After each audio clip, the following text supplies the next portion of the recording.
Subscribe कीजिए हमारे channel नूर रज़ा को और बेल आइकन को प्रेस कीजिए जिससे आपको हमारी न्यू वीडियो की नोटिफिकेशन मिलती रहेगी। अल्लाह ताला सहाबा की तारीफ में फरमाता है इन्नल्लाह युहिब्बुल्लज़ीना युक़ातिलूना फ़ी सबीलिही सफ़्फ़न कअन्नहुम बुनियानुम मरसूस। बेशक अल्लाह उस जमात से बहुत मोहब्बत करता है कि जब वो अल्लाह की राह में लड़ने के लिए सफ़ें लगाते हैं तो ऐसे मजबूत खड़े होते हैं जैसे सीसा पिलाई हुई दीवार।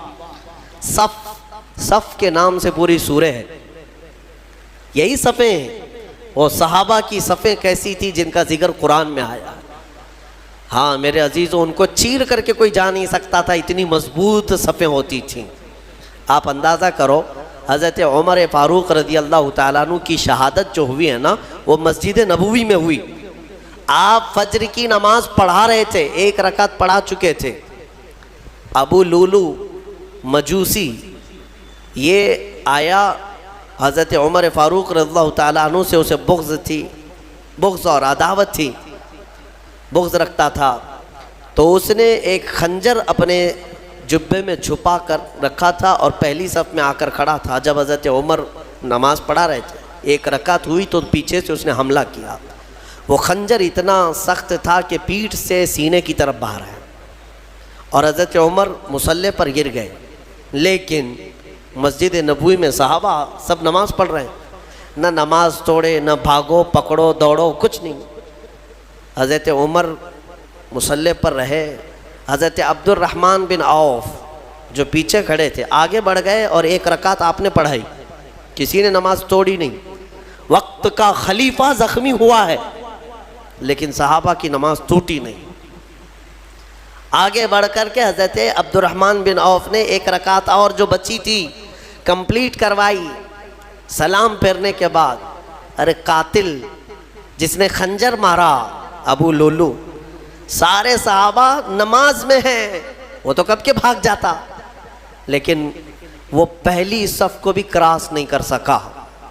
नमाज की पूरी हालत होने तक सहाबा की वो भागने की हर मुमकिन कोशिश करता रहा लेकिन किसी सहाबी की सफ़ तोड़ नहीं सका। वो कैसी सफ़ बनाते होंगे, ये सफ़ इतनी मजबूत कि वो कातिल उन सहाबा के बीच से सफ़ों को चीर के जा नहीं सका। और अल्लाह ने यूँ ही नहीं फरमाया कअन्नहुम बुनियानुम मरसूस, वो ऐसे सफ़ लगाते हैं जैसे सीसा पिलाई हुई दीवार है, कोई उनको क्रॉस करके जा नहीं सकता था। यहाँ आज हमारी हालत ऐसी ही है, सफ़ों में कोई वहाँ खड़ा है कोई यहाँ खड़ा है। कुछ लोग तो ये सोचते होंगे उसके कपड़े पे धूल है, लगूंगा तो मुझे कपड़े पे धूल ना लग जाए। मेरे अजीज़ों, अल्लाह तबारक व तआला ने यहाँ मस्जिद में जमात के लिए जो हुक्म फरमाया वो इसी फ़र्क को मिटाने के लिए कि गरीब और अमीर दोनों शाना बशाना खड़े रहें। सफ़ में इस बात का हमेशा एहतमाम करो कि तुम्हारा कंधा बाजू वाले के कंधे से लग जाए। कंधा यहाँ तक कि हुजूर पाक सल्लल्लाहु ताला अलैहि वसल्लम हर नमाज में रकात बांधने से पहले हुजूर ये ऐलान करते थे इस्तकीमू वस्तऊ वअतदिलू, लोगों सीधे हो जाओ, सफ़ बराबर कर लो, ठीक ठीक खड़े हो जाओ। वसुद्दुल खलल, थोड़ी सी भी अगर जगह बाकी है तो पूरी कर लो, उसके बाद अल्लाहु अकबर कहते थे। ये सुन्नत है, सुन्नत है नमाज कायम करने से पहले, जमात से पहले इमाम का ये ऐलान करना कि अपनी सफ़ें दुरुस्त कर लो। हुजूर पाक सल्लल्लाहु ताला अलैहि वसल्लम का ऐलान हुआ करता था, हदीस में मौजूद है। यहाँ तक कि एड़ी से एड़ी बराबर रखने को कहा गया है, यानी हो सकता है किसी का पंजा लंबा है किसी का छोटा है, इसके लिए कहा गया है सफ़ लगाने के वक्त किस चीज़ का ख्याल करना चाहिए, एड़ी से एड़ी बराबर, सामने के पंजों को ना देखो। एड़ी की हड्डी, तुम्हारी एड़ी की हड्डी बाजू वाले की एड़ी की हड्डी के बराबर लगती जाए, ये इल्साक है। मेरे अजीज़ों, इसका एहतमाम आज कहाँ करते हैं। और हदीस में ये भी मिला कि जिसने सफ़ को तोड़ा अल्लाह उसे तोड़ देगा। सफ़ को काटना गुनाह है। हाँ, अगर इतनी जगह खाली रह गई कि एक आदमी आ सकता है और नहीं भरा आपने सफ़, तो दोनों गुनहगार हैं, दोनों इधर वाले उधर वाले, और पीछे की सफ़ वाला भी गुनहगार है کہ آگے اس نے جگہ دیکھا اور پھر بڑھ کر کے صف کو مکمل نہیں کیا، وہ بھی گنہگار ہے۔ اگر آگے کی صف میں جگہ خالی نظر آئی تو پیچھے والے کے لیے حکم ہے کہ وہ آگے آ جائے، صف کو پوری کرے، اور جتنی صفیں پیچھے جائیں گی سب آگے آگے آتے ہوئے وہ صفوں کو پوری کرتے جائیں۔ یہ اسلامی نظام ہے میرے عزیز۔ میں آپ کو اس صف کے متعلق ایک اچھی بات بتا کر اپنی گفتگو کو سمیٹتا ہوں۔ توجہ،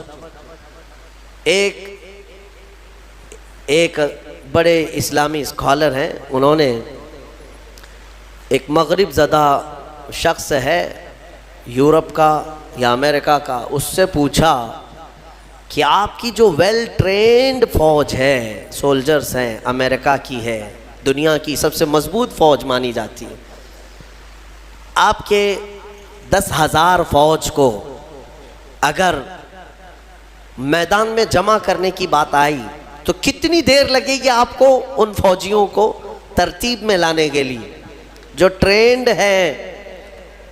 تو اس نے کہا کہ ہم کو 10,000 فوج کو لانے کے لیے جو سب سے سپر فاسٹ کنٹری ہے اس کی بات کر رہا ہوں، انہوں نے کہا 4-5 گھنٹے لگ سکتے ہیں، 3 گھنٹے لگ سکتے ہیں، اتنی فوج 10,000 فوج کو ترتیب دینے کے لیے۔ اور پھر الگ الگ کنٹریز کی بات کیے کہ یہاں کی فوج اتنی جلدی کر لے گی، وہاں کی فوج اتنی جلدی کر لے گی، لیکن گھنٹہ بھر سے پہلے تو کوئی بھی ترتیب میں نہیں آئی۔ تو اس اسلامی اسکالر نے یہ کہا کہ تمہاری تربیت یافتہ فوج میدان میں صف لگانے پر آئے تو اتنے گھنٹے لگ جاتے ہیں، لیکن ہمارے ہاں بغیر تربیت یافتہ دیہاتوں کے رہنے والے بھی حرم شریف میں 1 لاکھ سے زیادہ کی تعداد میں ہیں۔ امام ادھر اللہ اکبر کہنے کے لیے کھڑا ہوتا ہے، 1 منٹ میں سب کی صفیں درست ہوتی ہیں۔ یہ اسلام کا نظام ہے، یہ اسلام کا نظام۔ مسجدوں میں کوئی صفیں لگانے کے لیے نوکر رکھے جاتے ہیں کہ ادھر آؤ، ادھر صحیح کھڑے ہو جاؤ، ادھر کھڑے ہو جاؤ؟ اگر یہی کیا جائے تو ظہر سے عصر ہو جائے گی، عصر سے مغرب ہو جائے گی۔ ہاں، یہاں کسی بھی مسجد میں کیا خادم رکھے جاتے ہیں صفوں کو صحیح کرانے کے لیے، سب کا چیک کر کے آؤ سیدھے کھڑے ہیں نہیں کھڑے ہیں؟ نہیں ہے۔ ہم تو اسکول میں بھی دیکھتے رہے کہ بچپن سے صفیں لگانے کے لیے 1 ہاتھ کے فاصلے پر کھڑے ہو جاؤ، اور ٹیچرز چلاتے چلاتے تھک جاتے ہیں، صفیں بنتی نہیں ہیں۔ لیکن یہ مسجدوں کا نظام ہے، یہ میرا مولا تبارک و تعالیٰ نے اسلام کو خصوصیت دی ہے کہ ہماری صفیں من جانب اللہ بن جایا کرتی ہیں۔ یہ اللہ تعالیٰ کی طرف سے، اللہ تعالیٰ ہماری صفوں کو مضبوط عطا فرمائے، ہماری صفوں میں وحدت عطا فرمائے۔ اس صف کی ایک خصوصیت یہ ہے کہ میرے عزیزو، جب شانے سے شانہ مل گیا ہے تو اللہ سے دعا کرو کہ ہمارا دل سے دل بھی مل جائے۔ ہاں، جب شانے سے شانہ مل جاتا ہے اللہ سب کے دلوں میں بھی اتحاد عطا فرمائے۔